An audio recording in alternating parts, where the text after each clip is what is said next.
ஸ்ரீமதே ராமானுஜாய நமஹ. ஸ்ரீபாஷ்யத்தில் இதுவரையிலும் முதல் அதிகரணத்தை பார்த்துள்ளோம், ஜிக்ஞாசாதிகரணம். அதில் என்ன பூர்வபட்சத்தை பார்த்தோம்? பிரம்மமானது வேதத்தால பேசப்பட முடியாதது. ஏன்னா அது ஒரு சித்த வஸ்து, இருக்கக்கூடிய ஒரு பொருள். பேச்சு என்றாலே அது காரியத்தை மட்டும்தான் தெரிவிக்கும், செய்யப்பட வேண்டிய ஒரு பொருளைத்தான் தெரிவிக்கும். வேதமாகிற கிரந்தமும் அதுவும் பேச்சு வடிவத்தில் இருக்கிறபடினால அதுவும் காரியத்தை தான் தெரிவிக்குமே ஒழிய சித்தமான பிரம்மத்தை தெரிவிக்காது. ஆகையினால பிரம்ம விசாரம் பண்றதே வீணு.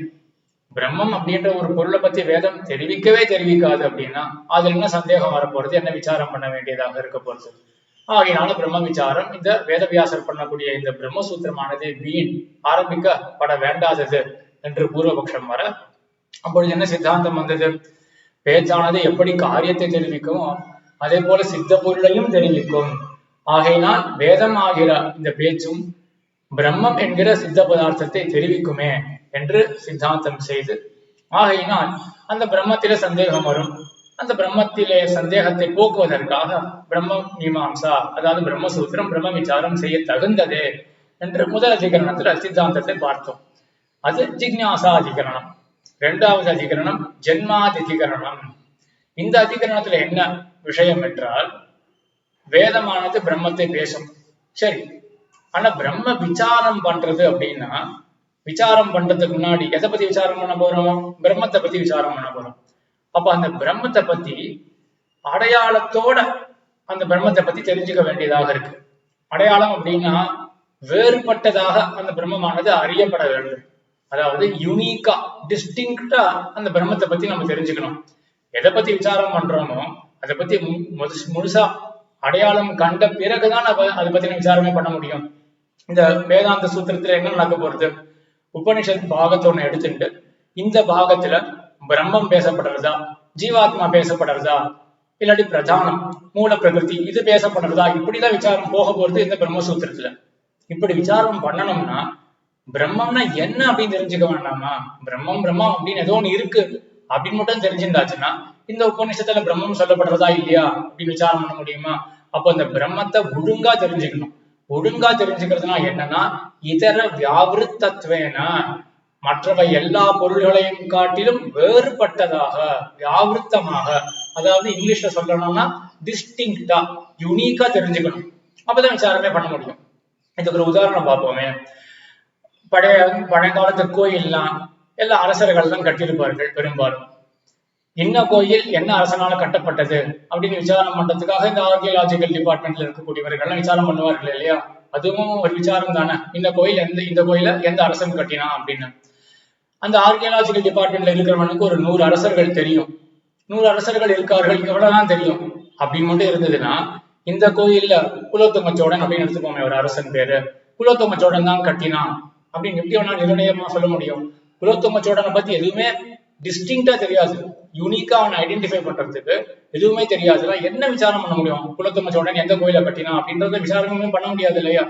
ஆகையினால ஒவ்வொரு அரசனை பத்தி டிஸ்டிங்டா தெரிஞ்சு, ஒவ்வொரு அரசன் மற்ற அரசனை காட்டிலும் வேறுபட்டதாக இந்த ஒரு காலத்துல இருந்தவன், இந்த தேசத்துல இருந்தவன், இந்த தொழில்களை செய்தவன் அப்படின்னு அவனை பத்தி ஒரு இன்ஃபர்மேஷன் டிஸ்டிங்டா கிடைச்சாதான் நம்ம இந்த மாதிரி விசாரமே பண்ண முடியும் இல்லையா?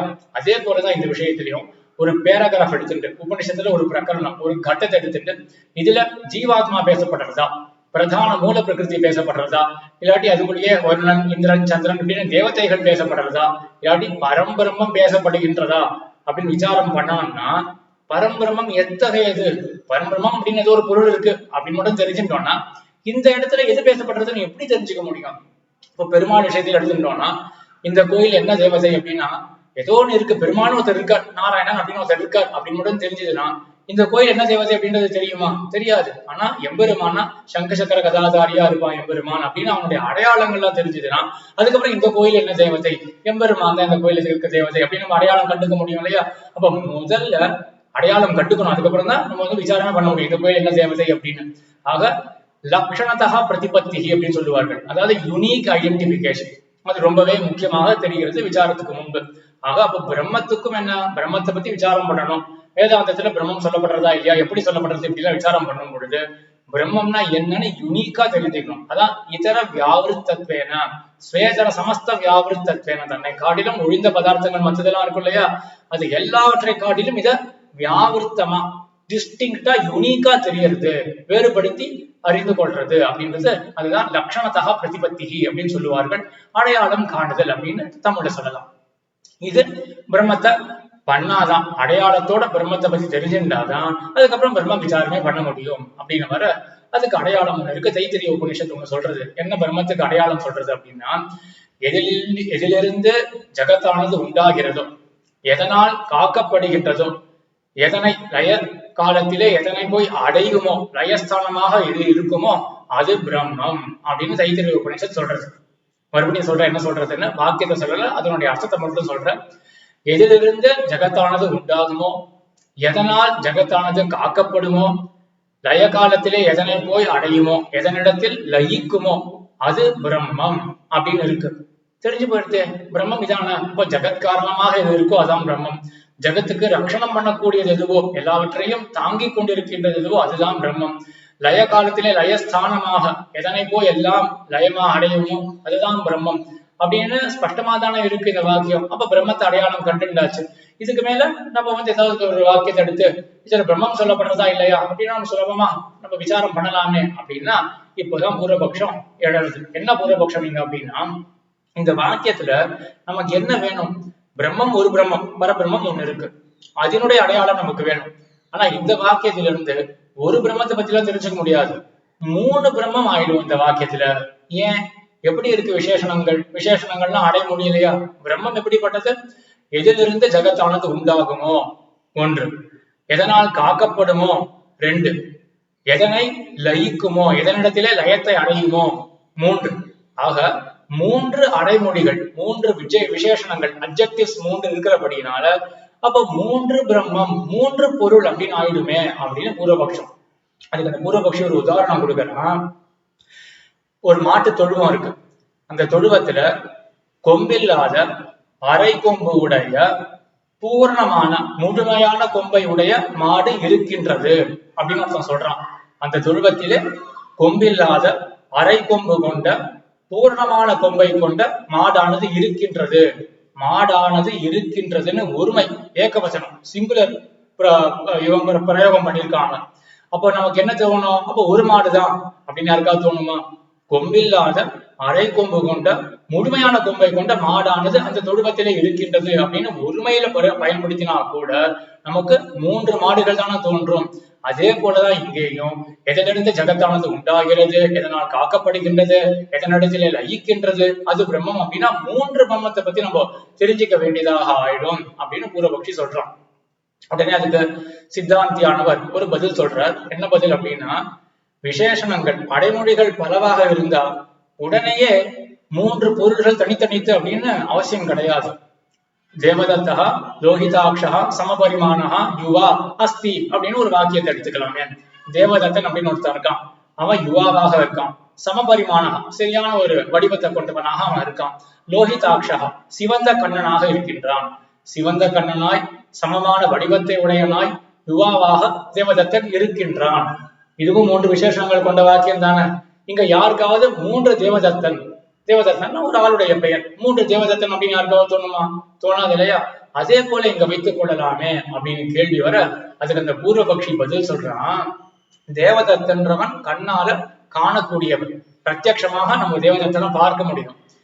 இந்த விசேஷணங்கள் அடைமொழிகள் என்ன பண்ணணும்னா இதனுடைய இயற்கையை பிரிச்சு கொடுக்கறதுதான் இதனுடைய இயற்கையே. அப்போ உண்மையாக இந்த வாக்கியத்திலும் கூட நமக்கு 3 தேவதத்தர்கள் அப்படின்னு தான் நமக்கு ஒரு அறிவு ஏற்படணும். ஆனா கண்ணால நேர பார்க்கணும் தேவதத்தனை. ஒரே ஒருத்தன் யுவாவாகவும் சரியான வடிவத்தை கொண்டவனாகவும் அதே போல சிவந்த கண்ணனாகவும் ஒரே ஒருத்தன் பிரத்யட்சமாக காணப்படுகின்றான் அப்படின்றதுனால என்ன அர்த்தம்னா 3 விசேஷணங்கள் இருந்த பொழுதிலும் கூட பிரத்யட்சத்தினால ஒரு பாதம் வர ஆகையினால ஒரே ஒருத்தன் தான் அப்படின்னு முடிவாயிடுறது. ஆகையினால இந்த விசேஷணங்கள் இருக்கு இல்லையா, சப்தம், அந்த அடைமொழிகள் நம்ம பலவா அடைமொழிகள் அடுக்கும் பொழுது பொருளானது வேறுபட்டு விடும். இதுதான் டிஃபால்ட், அதனுடைய இயற்கை சுபாவம் என்ன அப்படின்னா அது இந்த மாதிரி வேறுபடுத்தி காட்டிடும். அதுக்கப்புறம் பிரத்யக்ஷம், கண்ணால நம்ம பார்க்க முடியும் அப்படின்னா அது 3 பொருள் அல்ல, ஒரே பொருள் தான் அப்படின்னு நமக்கு தெரிய வரும். இப்போ பிரம்ம விஷயத்துல எதிலிருந்து ஜகத்தானது உண்டாகிறது, எதனால் காக்கப்படுகின்றது, எதனிடத்தில் ஈக்கின்றது அப்படின்னு 3 விசேஷங்கள் இருக்கு இல்லையா? அப்போ 3 பிரம்மம் தான். அதுக்கப்புறம் பிரம்மத்தை கண்ணால பார்க்க முடியும், கண்ணால பார்த்து தெரிஞ்சுதான் இல்ல 3 கிடையாது 1 அப்படின்னு மாத்திக்க முடியும். எப்படி தேவதத்தின் விஷயத்துல மாத்தின்றோமோ 3 கிடையாது 1 அப்படின்னு மாத்திக்கிறதுக்கு வழி கிடையாது. ஆகையினால 3 பிரம்மங்கள் அப்படின்னு தான் உரிமை ஒழிய இந்த வாக்கியமானது ஒரு அடையாள வாக்கியமாகவே அமையாது அப்படின்னு பூர்வபக்ஷம். சரி, இந்த பூர்வபக்ஷி இங்க என்ன சொல்றான், விசேஷணம் அடைமொழி அட்ஜெக்டிவ் இருக்கு இல்லையா, அதனுடைய இயற்கை, அதனுடைய டிஃபால்ட் மோட் ஆபரேஷன் என்ன அப்படின்னா அந்த தன்னுடைய அந்த இது இருக்கு இல்லையா, சப்ஸ்ட்ராட்டம் அப்படின்னு சொல்லுவார்கள், அதனுடைய அடைக்கொழி விசேஷம் அப்படின்னு சம்ஸ்கிருதத்தை சொல்லுவார்கள். அந்த ஆசிரியத்தை வேறுபடுத்தி காட்டுறதுதான் இந்த விசேஷணத்தினுடைய டிஃபால்ட் ஆபரேஷன், அதனுடைய இயற்கை அதுதான் அப்படின்னு சொல்றாங்க இல்லையா. அதுக்கு என்ன தாற்பயம், இந்த பூர்வபக்ஷிக்கு என்ன அபிப்பிராயம் அப்படின்னா, விசேஷணம் அடைமொழி அப்படின்றத நம்ம எப்ப பயன்படுத்துவோம், வேறுபாட்டு தெரிவிக்கிறதுக்காக தான், வேறுபடுத்தி காட்டுறதுக்காக தான் அடைமொழியே பயன்படுத்துறோம். எம்பெருமானுக்கு திருவடிகள்ல புஷ்பத்தை சேர்க்கணும், புஷ்பத்தை கொண்டு வா அப்படின்னு சொன்னார் ஒருத்தர். புஷ்பத்தை கொண்டு வான்னு என்ன, 1000 புஷ்பங்கள் இருக்குன்னு வச்சுக்கோமே, இப்போ 1000 புஷ்பங்களை நம்மளால கொண்டு வர முடியும். அப்போ ஒருத்தர் இப்போ விசேஷணத்தை சேர்க்கிறார். எப்படிப்பட்ட புஷ்பம், வெள்ளையான புஷ்பத்தை கொண்டு வா திருவாராதனத்துக்கு அப்படின்றார்.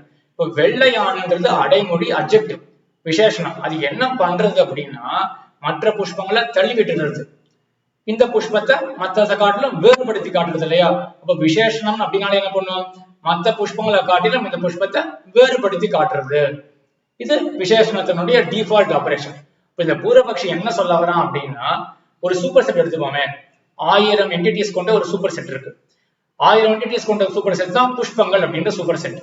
இப்ப என்ன ஆகும்னா விசேஷணத்தை நம்ம அப்ளை பண்ணோம்னா என்ன ஆகுதுன்னா, அந்த 1000 என்டிட்டிஸ்ல இருந்து இப்போ வெள்ளை அப்படின்னு ஒரு சப்செட் இருக்கு இல்லையா, அதை பிரிச்சு கொடுத்துருது இல்லையா. அப்ப இதுதான் விசேஷணத்தினுடைய கிருத்தியமானது. என்ன பண்றது, அப்போ செப்பரேட் பண்ணி கொடுக்கறது. அப்போ இன்னொரு விசேஷணம் போட்டா என்ன ஆகும், இன்னொரு செப்பரேஷன் தானே நடக்கும் அப்படின்னு என்னுடைய அபிப்பிராயம். மறுபடியும் சொல்றேன், என்னுடைய அபிப்பிராயம் என்ன அப்படின்னா, 1000 புஷ்பங்கள் இருக்கு, சூப்பர் செட் இருக்கு, 1000 என்டிட்டிஸ் கொண்டு சூப்பர் செட் இருக்கு. இப்போ விசேஷணத்தை நாம் கொடுத்தோமே என்றால் என்ன பண்றதுன்னா பிரிக்கப்படுறது. 1000லிருந்து நமக்கு என்ன கிடைச்சிடுறது, ஒரு 10 நம்ம பிரிச்சு எடுத்துடுறோம். அப்ப 10 டிஃபரன்ஷியேட் பண்ணி காட்டுறது இல்லையா, இது விசேஷணத்தினுடைய பயனாக அமைகிறது. அப்போ இன்னொரு விசேஷணம் போட்டா என்ன ஆகும்னா, இன்னொரு சப்செட் ஆஃப் 10 அப்படின்னு தானே வரும். இப்ப வெள்ளை புஷ்பங்கள்னா 10 புஷ்பங்கள் நம்ம தனியா எடுத்துடுறோம். அப்போ இன்னொரு விசேஷணத்தை போட்டோமே என்றால் இன்னொரு சப்செட் கிடைக்கும் அப்படின்னு. இப்ப விசேஷணத்தினுடைய டிஃபால்ட் மோட் என்ன அப்படின்னா பிரிச்சு காட்டுறது. ஆக ஒவ்வொரு விசேஷணத்தை நாம் ஆட் பண்ண புது புது தனித்தனி என்டிட்டிஸா தான் நமக்கு கிடைக்கும். அதுக்கப்புறம் பிரத்யக்ஷம் என்ன பண்ணும், தேவதத்தன் விஷயத்துல கண்ணால பார்க்கப்படுறாங்களே அவன் தேவதத்தன், பிரத்யக்ஷம் என்ன பண்ணும் அப்படின்னா டிஃபால்ட்டா பல என்டிட்டிஸ் அப்படின்னு கிடைச்சிடும். பிரத்யக்ஷம் வந்து அது ஒண்ணு சேர்த்து ஒருத்தன் தான் அப்படின்னு சொல்லும். ஆகையினால இப்ப பிரம்ம விஷயத்துல என்ன பண்றது, 3 விசேஷணங்கள் இருக்குதுன்னா ஒரு சூப்பர் செட் வச்சுக்கோமே, ஜீவாத்மா பிரதானம் அப்படின்னு என்னெல்லாம் லோகத்துல தத்துவங்கள் இருக்கோ எல்லா தத்துவங்களையும் வச்சுக்கோம். அப்போ எதிலிருந்து ஜகத்தானது படைக்கப்படுகின்றது அப்படின்னு ஒரு விசேஷணத்தை கொடுத்த உடனே அந்த சூப்பர் செட்ல இருந்து என்ன ஆகுது, நமக்கு ஒரு என்டிட்டி நமக்கு தனியா கொடுத்துருது விசேஷனம். அதான பண்றது. சோ வேறுபடுத்தி காட்டுறதுக்காக விசேஷனம். மறுபடியும் சொல்றேன், அவனுடைய அப்ரோச் எப்படி இருக்கு அப்படின்னா விசேஷனம் வியாவர்த்தகமேவ பவதி, அதாவது விசேஷனம் அப்படின்றது ஒரு வேறுபாட்டை தெரிவிக்கிறதுக்காக தான் நம்ம அடைமொழி அட்ஜெக்டிவே கொடுக்கிறோம். அப்போ ஒரு அந்த சப்செட் சூப்பர் செட் இருக்கு, விசேஷணத்தை கொடுத்தோடனே அது அப்படியே செட் பண்ணிடுறது, என்ன பண்ணிடுறது, சில என்டிட்டிஸ் அப்படியே வேறுபடுத்தி எடுத்து மாத்தி காட்டிடுறது. இப்போ இன்னொரு விசேஷணத்தை போட்டா இன்னொரு என்டிட்டி வரும், இப்படின்னா நம்மளுடைய ப்ராசஸ் போயிட்டு இருக்கு. இப்போ பிரம்ம விஷயத்திலையும் என்ன ஆகுது அப்படின்னா ஒரு விசேஷணத்தை போட்ட உடனே, என்ன விசேஷணத்தை போட்டோம், ஜகத்தை படைக்கின்றது அப்படின்னு விசேஷணத்தை போட்ட உடனே ஒரு என்டிட்டி பிரித்து காட்டப்பட்டுடும். அந்த 1000 சூப்பர் செட்ல ஒரு என்டிட்டி பிரித்து காட்டப்பட்டுடும். அதுக்கப்புறம் இன்னொரு விசேஷணத்தை போட்டா என்ன ஆகும், இன்னொரு என்டிட்டி தான் வரும், அந்த சூப்பர் செட்ல இருந்து இன்னொரு என்டிட்டி வரும், இன்னொரு விசேஷணத்தை போட்டா இன்னொரு என்டிட்டி வரும் அப்படின்னு 3 என்டிட்டிஸ். இந்த 3 என்டிட்டி 3 தனியான பொருள்கள் வந்த பிறகு தேவதத்தின் விஷயத்துல பிரத்யக்ஷத்துல என்ன பண்றோம், 3 கிடையாது ஒருத்தன் தான், ஒருத்தனே சிவந்த கண்ணுடையவனாக இருக்கான், யுவாவாக இருக்கான், சரியான வடிவத்துடன் இருக்கான் அப்படின்னு பிரத்யக்ஷத்தினால ஒருத்தன் அப்படின்னு ஆயிடுறது. பிரம்ம விஷயத்துல ஒண்ணுதான் என்டிட்டி, ஒண்ணுதான் தத்துவம் அப்படின்னு சொல்றதுக்கு பிரத்யக்ஷம் வழி கிடையாது. ஆகினால என்ன ஆகும்னா 3 பிரம்மங்கள் அப்படின்னா இருக்குமே ஒழிய இந்த வாக்கியத்தை கொண்டு பிரம்மமானது இப்படிப்பட்டதுன்னு யூனிக்கா நமக்கு என்ன வேணும், யூனிக்கா நமக்கு இருக்கிறது ஒரே ஒரு பிரம்மம் தான், அதுக்கு ஒரு யூனிக்கான ஒரு ஐடென்டிஃபையர் நமக்கு வேணும். டிஸ்டிங்க்டா அந்த பிரம்மத்தை தெரிஞ்சுக்கிறதுக்கு ஒரு விசேஷனம் வேணும். அந்த மாதிரி நம்ம கிடைக்காத இங்க 3 பிரம்மங்கள் ஆயிடுமே. ஆகையினால பிரம்மம்னா என்ன அப்படின்னு ஒரு கிளாரிட்டியோட கிளியரா தெரிஞ்சுக்கிறதுக்கு வாய்ப்பே கிடையாது. அப்ப தெரிஞ்சுக்க வாய்ப்பே இல்லை அப்படின்னா அதுக்கப்புறம் என்ன விசாரம் பண்ணி என்ன பயன் அப்படின்றதுதான் இந்த 2வது அதிகரணம், ஜன்மாதி அதிகரணத்தினுடைய பூர்வபக்ஷம். அதனுடைய சாரம் என்ன அப்படின்னா, அந்த பூர்வபக்ஷத்தினுடைய சாரம், பிரம்மத்தை பத்தி நம்ம லட்சணத்தோட அடையாளமாக காண வேண்டும். அடையாளத்துடன் பிரம்மத்தை பத்தி ஒரு பிரதிபத்தி நமக்கு ஏற்படணும். பிரதிபத்தினா அதை பற்றின ஒரு அறிவு, ஒரு பர்செப்ஷன் ஏற்படணும். டிஸ்டிங்டா பிரம்மத்தை பத்தி அறியணும். டிஸ்டிங்டா அறியறதுக்கு ஒரு வேத வாக்கியம் இருக்கு. என்ன பண்றது அப்படின்னா, உலகத்தை படைத்தது, காக்கிறது, அதே போல அழிக்கிறது, அதுதான் பிரம்மம் அப்படின்ற மாதிரி ஒரு வேத வாக்கியம் இருக்கு. ஆனா இந்த வாக்கியம் கூட ஒரு யூனிக் ஐடென்டிஃபையராக இருக்காது. ஏன்னா இந்த வாக்கியத்துல இருந்து 3 பிரம்மங்கள் அப்படின்னு தேடிடும். ஏன் 3 பிரம்மங்கள் அப்படின்னு தேடுறது? ஏன்னா 3 அட்ஜெக்டிவ்ஸ் இருக்கு, 3 விசேஷணங்கள் இருக்கிறதுனால 3 பிரம்மங்கள். 3 விசேஷணங்கள் இருந்தா 3 என்டிட்டிஸ் வரணுமா அப்படின்னா ஆமா. விசேஷணத்தினுடைய செயலே என்ன? பிரிச்சு காட்டுறதுதான். புஷ்பத்தை கொண்டு வா, 1000 புஷ்பங்கள் மனசுல வந்துடும். வெள்ளையான புஷ்பத்தை கொண்டு வா அப்படின்னு என்ன பண்றது? அது அந்த விசேஷணம் 1000ல இருந்து ஒரு 10 பிரிச்சு காட்டுறது இல்லையா? அப்ப பிரிச்சு காட்டுறது. அப்ப இன்னொரு விசேஷணத்தை போட்டா என்ன ஆகும்? மறுபடியும் 1000ல இருந்து இன்னொரு 10 பிரிச்சு காட்டும் அப்படின்னு விசேஷணங்கள் என்ன பண்ணா தனித்தனியா பிரிக்கிறது தான் அதனுடைய வேலை. ஆனா பிரத்யட்சத்துல என்ன ஆகும்னா, பிரிச்சு தெரிஞ்ச பிறகும் கூட கண்ணுக்கு ஒருத்தம் தானே தெரியலாம். ஆகையினால 1 அப்படின்னு சேர்த்துடலாம். பிரம்ம விஷயத்துல சேர்க்க முடியாது. ஆகையினால வேதத்திலிருந்து ஒரு அடையாளம் காண முடியாது பிரம்மத்தை பத்தி. ஆகையினால பிரம்ம விசாரம் தேவை கிடையாது அப்படின்றது இந்த ஜன்மாதிகரணத்தினுடைய பூர்வபக்ஷம். அடியன் இது புரிஞ்சுதா அப்படின்றது கமெண்ட்ஸை தெரிவிக்க. அப்படி இல்லைன்னா வேற ஏதாவது மறுபடியும் டிஸ்கஷன் வச்சோ எப்படியோ புரிய வைக்கிறதுக்கு முற்படலாம். அடியேன் இதோட நிறைவு அமைகிறேன். ஆழ்வார் திருவடிகளே சரணம், எம்பெருமானார் திருவடிகளே சரணம், ஜீயர் திருவடிகளே சரணம்.